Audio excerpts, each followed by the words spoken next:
வணக்கம், இது உங்கள் தினக்கதிர். எங்கள் சேனலுக்கு வரவேற்கிறோம்.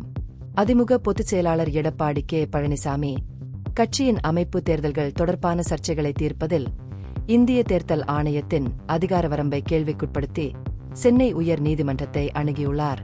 கட்சியின் துணை சட்டங்களில் திருத்தங்கள் மற்றும் பொதுச் செயலாளராக இபிஎஸ் தேர்ந்தெடுக்கப்பட்டதை எதிர்த்து முன்னாள் எம்பிக்கள் பி. ரவீந்திரநாத் மற்றும் கே. சி. பழனிசாமி உள்ளிட்ட சில நபர்கள் தாக்கல் செய்த பிரதிநிதித்துவங்களை தேர்தல் ஆணையம் பரிசீலிப்பதை தடுக்க வேண்டும் என்று அவரது மனு கோருகிறது. நீதிபதிகள் ஆர். சுப்பிரமணியன் மற்றும் ஜி. அருள்முருகன் ஆகியோர் அடங்கிய டிவிஷன் பெஞ்ச் இந்த வழக்கை விசாரித்து வருகிறது. மேலும் நீதிமன்றம் இந்த வழக்கை தொடர தேர்தல் ஆணையத்திற்கு தற்காலிகமாக தடை விதித்துள்ளது. இபிஎஸ் சார்பில் ஆஜரான மூத்த வழக்கறிஞர் ஆரியமா சுந்தரம் இந்த பிரதிநிதித்துவங்களை கேட்க தேர்தல் ஆணையத்திற்கு அதிகார வரம்பு உள்ளதா என்பதுதான் கேள்விக்குரிய அடிப்படை பிரச்சினை என்று வாதிட்டார். இந்த வழக்கை ஆணையம் தொடர்ந்தால் கிட்டத்தட்ட 2 கோடி முதன்மை உறுப்பினர்களை கொண்ட அதிமுகவிற்கு குறிப்பாக தேர்தல்கள் நெருங்கி வரும் நிலையில் அது ஈடு செய்ய முடியாத பாதிப்பை ஏற்படுத்தும் என்று அவர் வாதிட்டார்.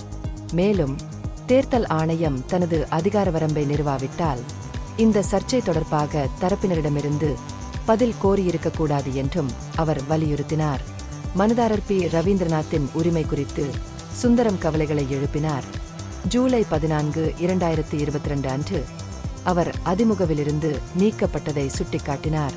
ரவீந்திரநாத் தனது வெளியேற்றத்தை சட்டப்பூர்வமாக சவால் செய்யாததால் தேர்தல் ஆணையத்தில் அத்தகைய பிரதிநிதித்துவத்தை தாக்கல் செய்ய அவருக்கு தகுதி இல்லை என்று சுந்தரம் வாதிட்டார்.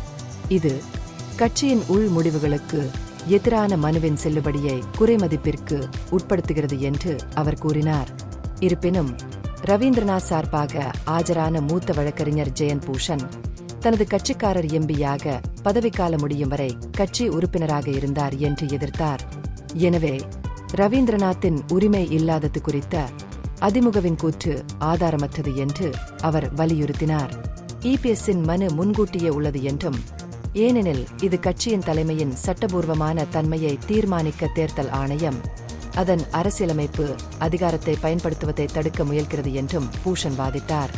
அத்தகைய சர்ச்சைகளை தீர்ப்பதில் ஒரு சிவில் வழக்கு ஆணையத்தின் பங்கை மீற முடியுமா என்று அவர் கேள்வி எழுப்பினார். கூடுதலாக மற்றொரு மனுதாரரான வி. புகழேந்தி சார்பாக வழக்கறிஞர் ஆர். திருமூர்த்தி வாதங்களை முன்வைத்தார். ஆரம்ப வாதங்களை கேட்ட பிறகு வழக்கை வெள்ளிக்கிழமைக்கு ஒத்திவைத்த நீதிமன்றம் இந்த விஷயத்தில் தேர்தல் ஆணைய வழக்கறிஞர் தங்கள் வாதங்களை முன்வைக்க அவகாசம் அளித்தது.